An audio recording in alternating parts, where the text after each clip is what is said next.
안녕하세요. 결혼한 지 3년 만에 이혼한 30대 여성입니다.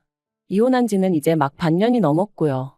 그런데 여전히 저도 모르게 왜 나한테 이런 일이 생겼을까 하고 상념에 빠지곤 해요. 살다 보면 한 번쯤 똥 밟는 날도 있는 거라고 그렇게 생각하고 잊어버리려고 하는데 그게 생각만큼 쉽지가 않거든요. 그래서 차선책으로 선택한 게 남들에게 제 이야기를 해보는 거예요. 후련하게 부정적인 감정을 털어내는 것도 꽤 괜찮은 방법 같아서요. 남편을 만나기 전, 저는 대기업은 아니었지만 그래도 비교적 이름난 회사를 다니던 직장인이었습니다. 커리어에 대한 욕심이 있다 보니 주변은 둘러보지 않고 오로지 경주마처럼 앞만 보고 달리는 사람이었고요. 그리고 그렇다 보니 결혼은커녕 연애 한번 제대로 해보지 못하고 어느새 30을 넘겼는데 그럼에도 불구하고 급하다는 생각은 안 들대요. 그래서 나는 결혼하고는 크게 인연이 없는가 보다 했었는데 생각지도 못한 어쩌면 평생 나와 같이 늙어갈지도 모르겠다 생각했던 단짝 친구가 어느 날 갑자기 시집간다며 청첩장을 주는 게 아니겠어요? 정말이지 그때 제가 받은 충격은 뭐랄까. 누구보다 빨리 앞으로 달려나가고 있다고 생각했는데 어쩌면 나만 뒤처지고 있었던 건 아닐까 싶은 게 그리고 그때부터 정말 마음이 조급해지더라고요. 나도 더 늦기 전에 내 짝을 만나야 한다 뭐 그런 나름대로 강박이 생긴 것처럼 말이죠. 그런데 그런 제 마음을 제 후배가 눈치라도 챘던 건지 자기가 아는 오빠 중에 너무 괜찮은 사람이 있어서 그런다며 소개팅 자리를 만들어 주었고 그렇게 만나게 된 사람이 남편이었어요. 남편은 당시 식당에서 일을 하고 있었는데 말하기로는 시부모님이 향후 몇 년 이내에 은퇴를 하실 예정이고 그러면 자기가 물려받게 될 거라고 했습니다. 그래서 원래는 주말에만 도와드리곤 했었는데 저와 만나기 얼마 전 아예 회사를 관두고 식당 일에 뛰어들었다고 하더라고요. 그러면서 자기 이야기를 늘어놓는데 솔직히 처음에는 좀 별로다 싶었어요. 제 이야기를 들어주기보다는 자기 얘기를 하기에 바쁜 사람 같았으니까요. 하지만 대화를 좀 더 나눠보니 가족애도 있고 책임감도 있고 속이 깊은 사람 같더라고요. 그래서 남편이 한 번 더 만나고 싶다 했을 때 그러자 했네요. 그리고 그 이후로 몇 번의 만남을 더 갖게 되었고 그 인연이 이어져 부부의 연까지 맺게 되었죠. 남편과 결혼하던 당시 시댁에서 2억을 해주셨고 친정에서도 그와 비슷한 수준으로 지원을 해주셨습니다. 거기에 플러스로 남편은 남편대로 저는 저대로 모아둔 돈이 있었기에 솔직히 부족함이나 어려움 없이 신혼생활을 시작할 수 있었죠. 하지만 모든 것이 원만하게 흘러가는 듯했던 저희 결혼 생활이 조금씩 삐그덕거리기 시작한 건 생각지도 못한 신우가 저희의 일상에 등장하면서였습니다. 남편에게는 위로 6살 많은 누나, 그러니까 신우가 있었는데 저는 결혼식 당일을 제외하곤 한 번도 신우와 따로 만남을 가져본 일이 없었어요. 남편이 몇 번이나 자리를 만들어 보려고 했었지만 매번 이런저런 이유로 신우가 약속을 파토냈었거든요. 그리고 솔직히 저는 그런 일들이 몇 번 반복되고 나니 남편에게 말은 못했지만 신우가 나를 싫어하나 뭐 그런 생각도 들대요. 그리고 신우 쪽에서 자꾸 약속을 파토내는데 저라고 그래도 만나요 하고 매달리는 것도 웃긴 것 같고 그래서 뭐 보게 되면 보는 거지 하고 내버려뒀더니 정말 결혼식 당일이나 되어서야 만나게 되었답니다. 그런데 다들 아시겠지만 결혼식 당일에 신부였던 제가 무슨 정신이 있어서 신우를 챙길 수가 있었겠어요? 남편 누나라니까 인사하고 뭐 그게 다였죠. 그리고 신혼여행 다녀와서 시댁에 인사를 갔던 날이었습니다. 어머님이 저더러 집에 가면 신우한테 전화 한 통 해주라면서 결혼식 당일날 제가 자기를 본체 만체 하더라며. 벌써부터 기어오르려고 드는 건지 뭔지 모르겠다. 한두 살 차이도 아닌데 어떻게 윗사람 대우를 안 해주냐 하며 서운해했다대요. 듣고 있는데 정말 황당했습니다. 그런 말을 하는 신우도 그런 신우한테 따끔하게 한마디 해주시진 못할 망정 오히려 말을 전하시는 어머님도 솔직히 얼마나 실망스러웠는지 몰라요. 하지만 그때만 하더라도 이제 갓 시집 온 입장이었던 만큼 제 목소리를 크게 내고 싶은 생각은 없었습니다. 그래서 그냥 어머님 말씀대로 신우에게 전화했고 그날 신경 써드리지 못해서 죄송하다 했더니 자기가 이번만큼은 그냥 처음이라 뭘 몰라서 그랬다 생각하고 넘어가겠다나요? 그런데 지금 생각해보면 애시당초 그때부터 아니다 싶은 건 아니라고 말을 했어야 하는데 제가 너무 순진하고 바보 같았어요. 아무튼 그런 일도 있었지만 그게 저와 남편의 결혼 생활에 어떤 영향을 미쳤던 건 아니었어요. 적어도 저는 그렇게 생각했죠. 하지만 결혼하고 1년쯤 됐을 땐가 신우가 시부모님 댁으로 들어간다고 하더라고요. 그런데 시매부랑 다 같이 들어가는 게 아니라 신우만 시조카를 데리고 들어간다는데 혹시 무슨 일이라도 있는 거냐는 제 질문에 남편은 그런 건 아니고 시매부한테 일이 있어서 당분간 떨어져 지내게 되었다면서 제가 신경 쓸 일이 아니라고 말 그대로 쓸데없는 관심 갖지 말라는 식으로 말을 하는 거예요. 그리고 저희 남편이 저한테 그런 식으로 말을 한 적이 거의 없었거든요. 그래서 좀 놀라기도 했고 어떤 의미로는 정말 더 신경이 쓰이대요. 저한테 꼭 뭘 감추는 것 같았으니까요. 그리고 아니나 다를까 역시나 거기엔 저만 모르던 비밀이 있었어요. 바로 신우의 이혼 소식이었죠. 그리고 그 이혼의 이유가 심해부의 바람이라는 걸 알게 되었을 땐 제가 개인적으로 신우를 어떻게 생각하는지 그걸 떠나서 그냥 신우가 안 됐더라고요. 그리고 그 과정에서 알게 된 게 신우가 심해부랑 결혼하게 된 것도 심해부가 결혼해달라고 열렬히 신우를 쫓아다니고 뭐 그랬던 게 아니라 두 사람이 술 먹다 하룻밤을 같이 보냈는데 신우가 그만 임신을 했었다대요. 그래서 저희 시부모님이 심해부의 부모님더러 내 딸 인생 책임지라며 난리를 쳐서 결국 결혼을 시켰다는데 그 이야기를 듣고 나니까 그동안 어째서 그 두 사람 사이가 제 눈에는 그렇게 위태로워 보였는지 조금은 납득이 가더라고요. 심해부가 신우를 보는 눈에는 애정이 없었거든요. 심지어 명절이나 시부모님 생신처럼 온 가족이 모인 자리에서 무식하다 교양 없다 해가며 대놓고 무시하기도 일쑤였고 아무튼 그런 두 사람이었으니 이혼 소리가 나왔을 때 놀라지 않았던 건 결코 저뿐만은 아니었을 겁니다. 매달 양육비 60만 원씩 받는 조건에 재산이랄 게 없어서 신우 앞으로 떨어진 것도 없었고 그나마 위자료로 700만 원인가 받았다는데 들으면 들을수록 신우가 참으로 짠하대요.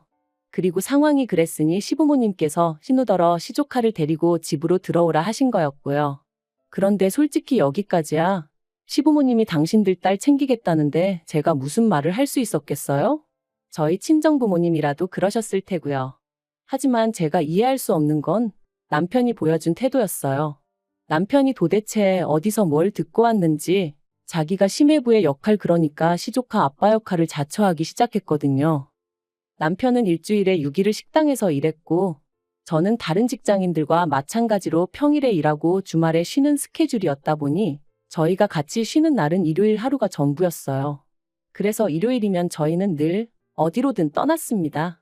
서울 근교로 드라이브를 떠나기도 했고 때로는 서울 시내에서 유명한 식당이나 카페를 돌아다니며 연애할 때와 별반 다르지 않은 시간을 보냈죠. 그런데 신우가 시댁으로 들어온 이후로 남편은 걸핏하면 어딜 가든 시조카를 데리고 가고 싶어 했어요. 게다가 장소나 일정도 7살 난 남자아이가 무엇을 좋아하는지에 맞춰지기 시작했달까요? 그리고 저라고 처음부터 반대를 했던 건 아닙니다. 남편이 쉬는 날엔 신우가 식당에 나가서 시부모님을 도와 일을 했으니 제가 생각해도 시조카가 좀 쓸쓸하겠구나 싶어서 처음엔 남편이 하자는 대로 따라줬었죠.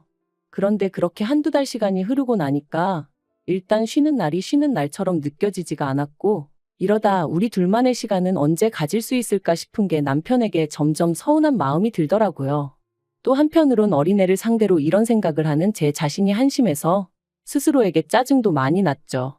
아무튼 고민 끝에 결국 남편에게 이제 시조카를 데리고 나가는 건 그만했으면 좋겠다고 어렵게 말을 꺼냈습니다. 그런데 남편은 저더러 지금 어린애를 질투라도 하는 거냐며 유치하다 하더니 그러면 저는 혼자 집에 있으라대요. 자기는 어쨌든 시조카가 안쓰러워서 나 몰라라는 못하겠다면서 말이죠. 그리고 전 이런 남편의 반응에 꽤 충격을 받았습니다. 하다못해 저를 어떻게든 달랜다던가 설득을 한다던가 그런 과정도 없이 저랑 시조카 중에 시조카를 딱 선택했다는 자체가 너무 서운했거든요. 그리고 그날 이후로 정말 저는 혼자 집에 남았고 남편은 시조카를 데리고 나가더군요. 그런데 그 상황 자체보다 더 황당했던 건 바로 그 다음 주부터는 신우까지 합세하여 셋이 외출을 했다는 거예요.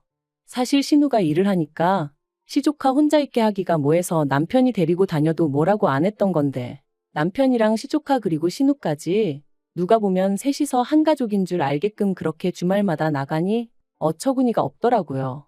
그래서 남편한테 이제 보니 신우도 쉬는 거고 그럼 신우가 시조카를 챙기면 되는 거지 당신까지 같이 나갈 필요가 있냐니까. 여자 혼자 애 데리고 다니면 사람들이 무시한대요. 그리고 신우가 지금 심리적으로 많이 위축되어 있기 때문에 남자인 자기가 옆에서 같이 다녀줘야 안심을 한다나요?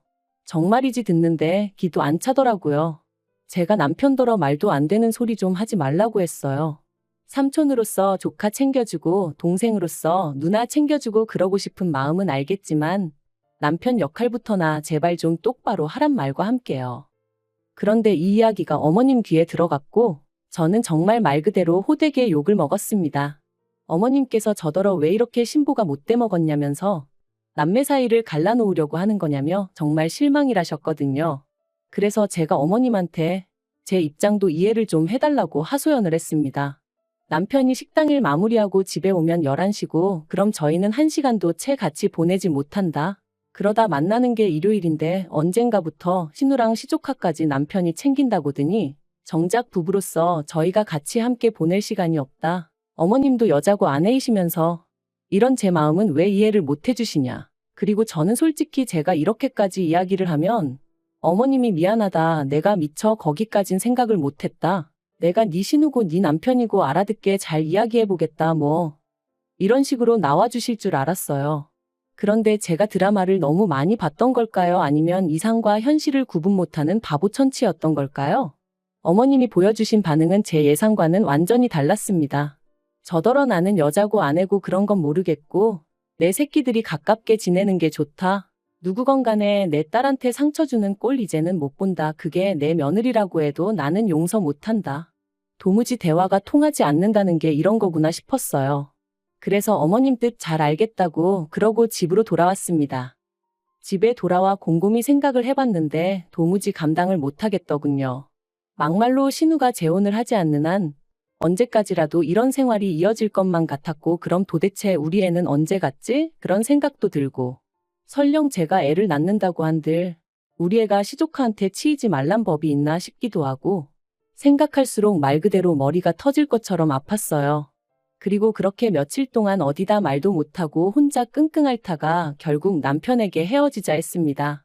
당신이 그렇게 가족을 끔찍히 생각하는 줄 몰랐다고. 그런데 나는 아직 당신에게 진짜 가족이 아닌가 보다고. 그러니 내가 빠져주겠다 했어요.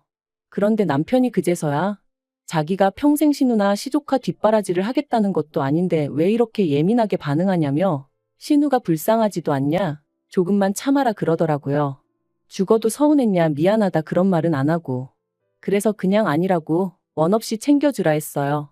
솔직히 언젠가부턴 신우가 본처 같고 제가 첩 같은 기분까지 들어서 더는 신경 쓰기도 싫고 여러 가지로 마음이 떠났던 것 같아요.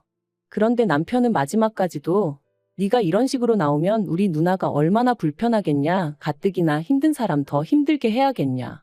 너 연애할 때만 하더라도 남들한테 친절하고 상냥해서 내가 그게 좋아서 너랑 결혼하기로 한 건데 이게 네 진짜 본 모습이냐 그러더라고요. 정말이지 그런 말을 짜증스럽게 짓거리는 남편을 보고 있자니 나를 이해해줄 생각은 요만큼도 없구나 싶으면서 완전히 정이 떨어져 버렸죠. 그리고 그렇게 저희는 결국 이혼했습니다. 결혼하고 3년 만에 이혼녀가 된 거죠. 협의 이혼했고 그제서야 어머님이 저더러 너는 왜 이렇게 극단적이니? 네 신우가 너한테 말은 안 해도 속으로 얼마나 고마워하는데 이러니? 이러면 네 신우가 마음이 얼마나 불편하겠니? 그런데 제가 마음을 바꾸질 않으니 이번엔 어머님께선 기어이 내 아들을 이혼남을 만드냐며 저를 가만 안 두겠다 하셨는데 정말이지 그 과정에서 제가 들은 말들은 다시 떠올리기도 싫을 만큼 잔인하고 수준 없고 무식하기 짝이 없었네요. 그래도 뭐 결국 이렇게 남남이 되었습니다. 그리고 지금도 제 선택에 저는 요만큼의 후회도 없어요. 오히려 자유롭게 사람들도 만나고 주말에 늘어지게 잠도 자고 무엇보다 신경 쓰이게 하는 거지 같은 것들이 주변에 없으니 살맛 나는 요즘이랍니다. 한편 이혼 후 남편은 시댁에 들어갔어요. 그러니까 마침내 시댁은 온 식구들이 다시 모이게 된 거죠. 그리고 이건 좀 쓸데없는 소리 같은데 결혼했다가 돌아온 두 자식들을 보고 계신 어머님 아버님은 이제 어떤 기분이실까요? 여전히 어머님 눈에는 가깝게 지내는 남매라서 보기 좋고 서로 돕고 사니 뿌듯하고 그럴까요? 제가 어머님이면 어지간히 속 터질 것 같은데 말이죠.